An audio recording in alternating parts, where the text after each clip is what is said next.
Today's daf is daf Yutes Amud Aleph, and we are now studying a statement of Rabbi Yeshua ben Levi when a case came up in which a man commissioned 10 people. He said to Kulchem, Kisvu get li ishti. Two of the Eidim signed the Yomi on the day of the Ksiva, and the other 8 signed Mikan V'ad Asar Yom. So Rabbi Yeshua ben Levi Paskins, Hidayahu Rabbi Shimon lismoch olav b'shas hadchak. We should rely in this case, because it's a shas hadchak, on the shita of Rabbi Shimon and be machshir the get, even though the ksiva and the chasima took place on 2 different days. So let's say the Baal already is gone. He's out there in the far Indies. Or, for example, a woman received such a get and then she got married to someone else. We're going to rely on Rabbi Shimon and be machshir the get. So the Gemara immediately objects. Rabbi Shimon only allowed for the hechsher a get if the Eidim signed immediately, up to, let's say, maximum 10 days after the day of the Ksiva. Aval even Rabbi Shimon, who is the big lenient makil and get to be machshir get, even though the chasima took place subsequent to the ksiva, the date written in the get, that's only within a certain restricted amount of time. But if the Eidei Chasima signed the get much later on, then even Rab Shimon would passel the get. And the Gemara responds, Ba'ahi ki Rabbi Yochanan's view. The sak of Rabbi Yeshua ben Levi relies on the shita of Rabbi Yochanan against Reish Lakish. And there was a machlokas between Rabbi Yochanan and Reish Lakish about Rabbi Shimon. Did Rabbi Shimon allow the chasima seget only in a case where it was immediate after the ksiva, or perhaps he was matir and machshir get, even if they signed later on, way subsequent to the ksiva? And Rabbi Shimon Levi in this machlokas between Rabbi Yochanan and Reish Lakish, paskins like Rabbi Yochanan, and if the Eidim signed liachar zman meruba, nevertheless the get is kosher. So the Gemara asks immediately, V'amar Rabbi Yochanan, Shnayim mishum Eidim v'kulu mishum Tanai. Rabbi Yochanan is of the opinion, in a different machlokas between him and Reish Lakish, that if a man says to 10 people, Kisvu get li ishti, but he intends that they should all sign on the get, Shnayim mishum Eidim v'kulu mishum Tanai. Only 2 of them sign b'toras Eidim, and the remaining 8 will only sign because that's the Tanai that the Baal stipulated in the Gerushin. So therefore, why did Rabbi Yeshua ben Levi have to invoke the shita of Rabbi Shimon? Forget about Rabbi Shimon. Even the Chachamim would agree. Although they possibly get muktam, when the Zman of the Ksiva is before the Zman of the Nesina, but here in this case, where the 8 additional signatures were added as a Tanai, but not as Eidim, then this is not a Shtar Muktam. And the Gemara answers that Rabbi Yeshua ben Levi accepted Reish Lakish in this particular point. By he, in that machlok between Rabbi Yochanan and Reish Lakish, when a man says Kulchem Kisvu get li ishti, are they all Eidim like Reish Lakish, or 2 are Eidim and the other 8 are Tanai? Rabbi Yeshua ben Levi accepts the shita Rabbi Reish Lakish, and that means that the Baal's intention was that all 10 should sign on the get b'toras Eidim. Now, in just a little background to the Mishnah here on the top of Yutes, the Torah commands us that if a man wants to divorce his wife, he's got to divorce her through a ksav, as it says in Parshas Ki Teitze v'kasav lo sefer krisus. And this sefer, which the Torah calls a sefer, is called in the Lashon Chacham a get, And the laws of Ksav, as far as the different types of ink that you're allowed to write the get with, is the subject of this Mishnah. The Mishnah says, Bakol Kosvin, you can use all sorts of types of samamonim for ink, and you're allowed to write the get Kigon Dio. And then there's Sam, there's Sikra, there's Komos, Kankantom, Ubichol Dovershu Shel Kayom. Anything that's long-lasting, as opposed to, we'll see, discussion about Meiperos, which within a short, reasonable amount of time, they fade away. But anything that's long-lasting in ink, these various categories of ink, we'd have to go through Google in order to get a real insight into how they make ink. But these are various categories of ink. Some are black, some are red. And the ikar is, the bottom line, it's got to be a ksiva shel kayom. And this reminds us of the Mishnah in Masechet Shabbos, which addresses the question of ksivas osios, shtei osios, b'Shabbos, and a violation of Meleches Kosev. And of course, if you erase the ksav and you intend to write on the machak, then you chayav mishum mochik as well. It's got to be a ksiva shel kayom. Now, we'll see later on that although the ink has to be capable of kayoma, what about the substance upon which you write the get? That's going to be the subject of the Mishnah immediately, and that's called Ola Shel Zayis. But first, the Mishnah says these are the following types of writings that are invalid for a get because it's not Shel Kayoma in Kosvin, Lo b'mashkin, no liquids, Lo b'meiperos. One wonders why the Mishnah had to add meiperos after excluding mashkim, but maybe meiperos is a little bit closer to a ksiva shel kayoma, but nevertheless it's not kayoma. V'lo b'chol davar she'eino miskayim, anything that erases very quickly. And the Gemara is going to ask Lasuye Mai, what did the Mishnah mean to add over here? Alakol kosman. Now, as far as the klaf itself, what qualifies as a klaf? Ola shel zayis, al keren shel para. Now here, we have to point out the following. Ola shel zayis is kosher because that's considered a davar shel kayom. Not every klipa is a davar shel kayom. For example, in most cases, klipas yerakos is not a davar shel kayom. Or, for example, ola shel bitzolim. That's not kayom. But the case of zayis, it is kayom. And not only that, but even if the zayis was arla, and arla is aser ba'na, nevertheless the get would be kosher.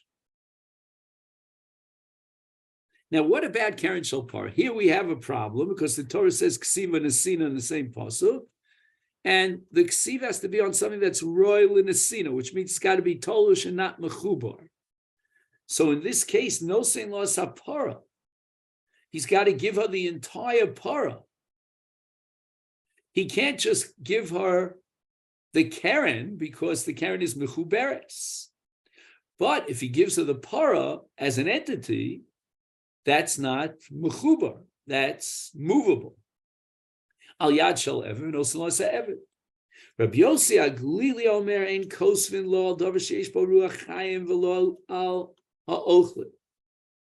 Rabbi Yossi Aglili is going to have a very sophisticated yalfusa, from which he derives the conclusion that any animate object or any foodstuff is possible for get. The Gemara now tries to explain what are these 5 different types or categories of samamonim that qualify for a writing of a get. It's a davar shel kayom. Dio, diosa. Sam, sama. Sikra. Now, with regard to sikra, we have two different explanations of sikra. Amar Rabba bar Chana sikarta shma, talking about a red dye. Komos huma, which is called a sraf, some sort of a liquid substance, a sap that comes from the lungs. Kankantum, Amar Rabba bar Chana mar Shmuel, charta de ushpechai, the ushkefer. And that's what it was called in the Aramaic. It's a kind of a black dye that's used by shoemakers when they create black shoes. The Mishnah says, "B'chol davar shumiskayim." So the Gemara asks, "Lasuye mai lasuye adutani Reb Chanina ksavo b'meitaria v'afatza kosher." So this, I think, in English, if I remember when I looked it up yesterday, it's called gallnut. Gallnut. I'm not sure exactly what it looks like, but it's a kind of gum. And it is considered a davar sheyesh lo kayam. And shatre is the name of a pri that comes from minei afotzim. Tani Rabbi Chia k'savo bi avar, or avar, which is a kind of a lead substance which is crushed and they add water, and it's called oferis in Hebrew. And this is kosher because the davar shkal kayama b'shachar. Shachar means after you make a campfire, you have coals, charcoals, and you could use the black color of the charcoal to write a get. And that black color is very often used as a davar shel kayam. What's shichar? Shichar is, again, what we said before, that black dye that's used to dye shoes. All that is kosher. And now the Gemara is going to ask what might be a stira between the laws of ksiva in Shabbos, for Melechas Shabbos, and the laws of ksiva for a davar shel kayam and get. Itmar.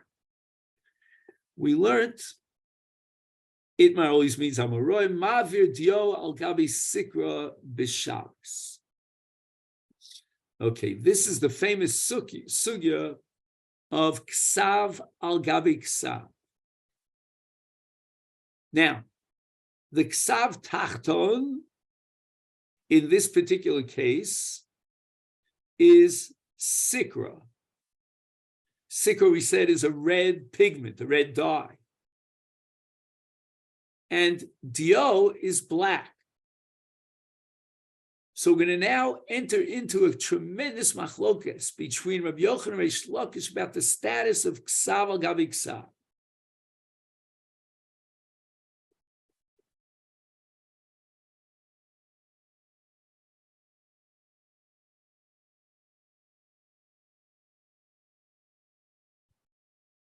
But notice, this is so important to take note, that Ksav al Ksav is not a ksiva. In other words, if the top Ksav, the Elyon, adds absolutely nothing to the Tachton, that's not ksiva. If the Ksav Elyon, A, adds to the Ksav Tachton, and B, obliterates the Ksav Tachton, then everybody agrees, both Reish Lakish and Rabbi Yochanan, that Ksav Elyon have Ksav, and you chayv shtayim on Shabbos.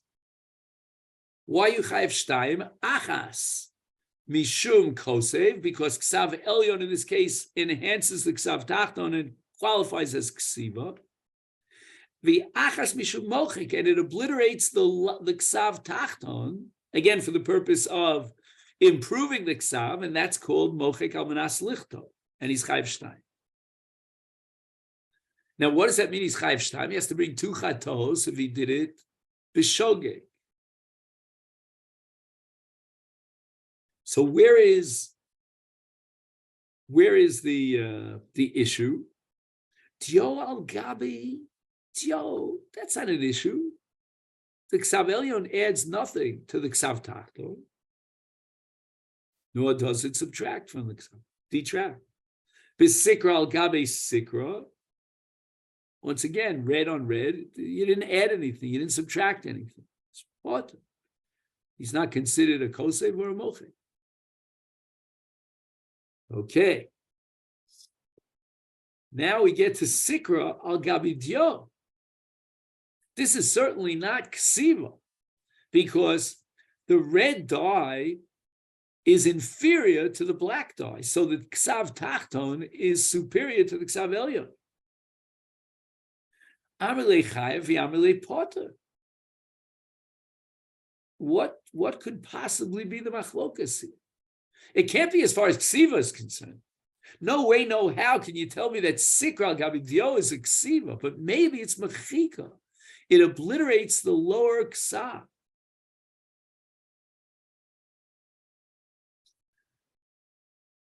Amri lechayev mocheku.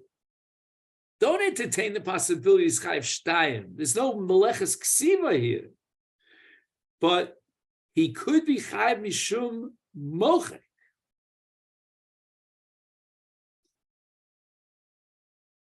The Amrle Potter, even from Mochek, he's Potter Mekalkel, because he ruins the Ksav Tachton. So getting back to the first Mandi Omar, who says that he's Chayav Mishum Mochek, and the question is obvious, why isn't this Mekalkel? So Rashi explains that you could still see, there's still some visibility to the dio, which is a tav tachton. So it's not a complete obliteration. The red pigment on top of the black dye does not completely obliterate the black dye. And now we get to a sugya that will depend upon the sugya of ksav al gabi ksav. Edim shein yodim lacht. We have, shall we say, illiterate Aiden. Now, again, what does illiterate mean here in this context? We'll see. Machlokes, can they read? Maybe they can't read, they can read, but they can't sign the get. Ma'u sheyichtu lahem b'sikra v'yachtemu ksav elyon. Sorry. V'yachtemu b'dio. Doesn't say the word dio, but we're going to add the word dio.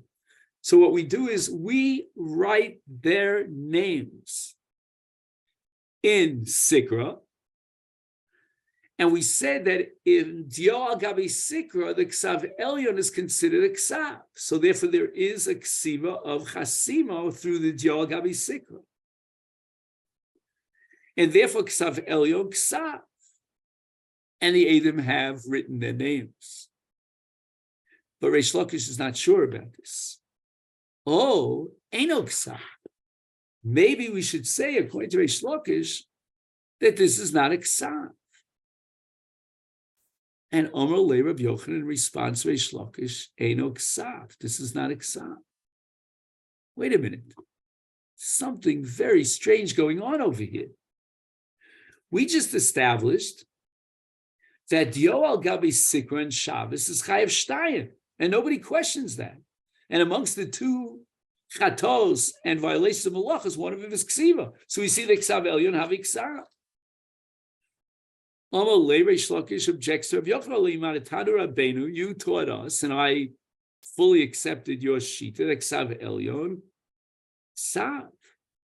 That if the ksav elyon improves the ksav tachton, then the ksav elyon is considered a ksav yechayev from maleches ksiva le'inyan Shabbos. And now Rabbi Yochanan is going to make a distinction between Shabbos and Get. Amalei, Rabbi Yochanan says to Reish Lakish, we want to be machmir as far as Dio Gabi Sikra Shabbos.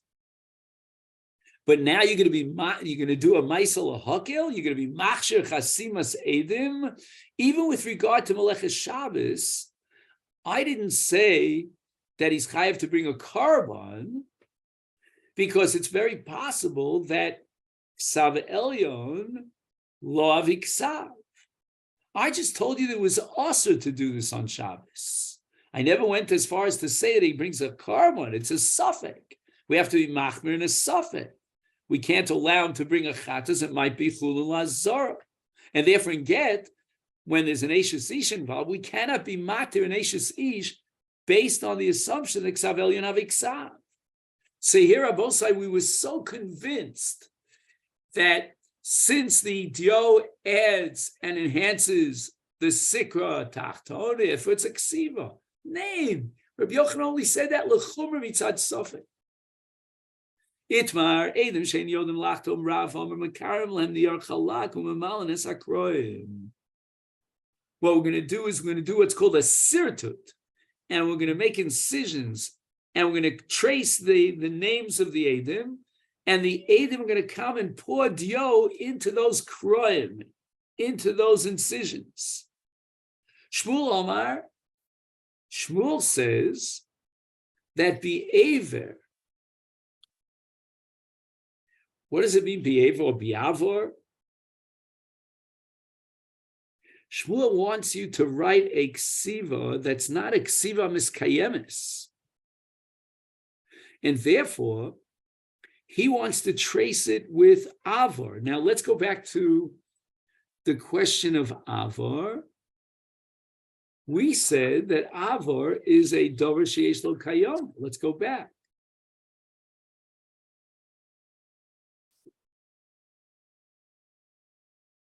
So that's exactly the Gemara's kasha now.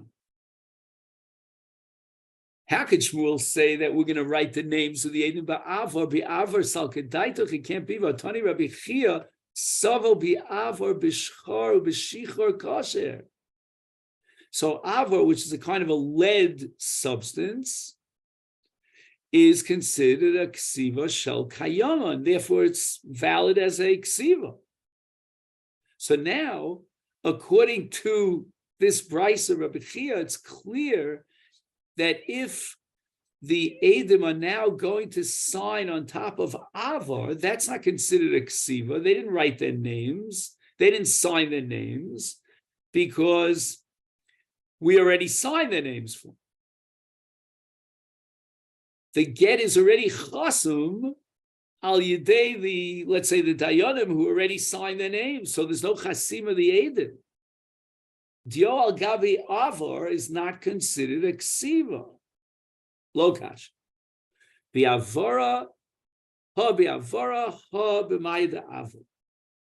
When Shmuel says that the Eidim ba'avara in lead itself, that's not considered a ksav. Lead per se, without watering it down, is not going to be considered a ksav. When Reb Chia said that avar is a kosher again and it's considered ksav, he was talking about maya davara. What they do is, after they crush the lead, they soak it in water. The water receives the entire blackness of the lead, and that's considered ksiva. Now, let's get back to our original question. What do we do in a case of Eidim who don't know how to sign their get? So we have Rav who says Mekarim Lahem. We have Shmuel who uses Avar as the Sav Tachton, and Rabbi Avo Omar B'mei Milin. If the Eidim don't know how to sign their names, we're going to write their names in Mayim She Sharu Behem Afotzim. As we said before, Afotzim is a kind of a growth, something that grows, a vegetation, and when you soak it, the water receives some sort of a darkness, but it's certainly a ksiva she'ena shel kayom. Back to Gemara Vatani, Rabbi Chanina, Savo b'mei tarya v'afotza kosher. Rabbi Chanina, okay, now we have a discussion here about Megish Shamim. Maybe we'll have time for that later, but that's Tarya, Meitarya. Afotza is, again, those afotzim that we spoke about that was soaked in water. And according to Rabbi Chanina, that creates a ksav shel kayom. It's really like a dio substance. So how can we sign the get, according to Rabbi Chanina, with afotza? Then it's already signed, and the Eidim are not signing anything. Lo kasha, hadi ofitz, hadi lo ofitz. Rabbi Avo says that we can sign b'mei milin, and then the Eidim will sign on top on the tracing. That's a case where the klaf on which the get was written had an ibud of me'afotza. For hadal ofitz, Rabbi Chanina, who was machshir a get that was written with me'afotzim, he's talking about writing the get on a klaf that did not have the ibud of me'afotzim. And the reason why Rabbi Avo is going to permit writing the names of the Eidim in Mei Milin, is because Ein Mei Milin al Gabi Mei Milin. When you write something in Mei Milin on a klaf that was me'ubad b'Mei Milin, then the top ksav doesn't add anything. And therefore that's not considered a ksav. You don't see the ksav elyon, it's completely immersed or batel to the ksav tachta. So therefore, if the Eidim write al gabi rishum zebedyo, if they will write on top of the me'milin with real ink, that's considered a ksiva miskayemis. Whereas Rabbi Chanina, who said that a get is kosher b'me'milin, which would mean that the ksav elyon is not a valid ksav, he's talking about when the ksav was on a klaf that was not shalo ubad b'me'milin. Now Rav Papa has an additional suggestion. Why not do it this way? Baroque. Let's use spittle and write the names of the Eidim, and the Eidim will write on top of the spittle with Yo. I don't know if Papa Torah was his son. He was apparently in charge of the cattle. And Baroque. Gemara says the following. Let's qualify this. Hani mili. This only applies to Gittin. Avol b'shtaros lo. Although in get we're going to be mekel mishum iguna, we will rely on this ksav or chasima of the Eidim who wrote on top of rok. But that kula is not going to apply to shar shtaros. And in fact, the Vahani Mili, says Rashi, refers to all the eitzos that we saw in the Gemara. Every single one of them is only acceptable in Gittin because of that very powerful factor and motivation of Igud. Maybe the Baal will die, she'll fall for Yibum, etc., etc. So the Rabbanu would make you, and they would machshir get with Chasimas Yedei Eidim on top of our signature of their shtaros, of their names. But in other shtaros where we don't have the consideration of Iguna, we're not going to rely on any of the kulos, any of the eitzos that we had above. Dahudi Ovid Uvda Bishar Shtaros V'Nagdei Rav Kahan. There was apparently a person who did a Maisa Shahayat. He was machtim Eidim that were incapable of signing through one of the various eitzos that we had before, and Rav Kahana gave him shmaitzin, he gave him patch.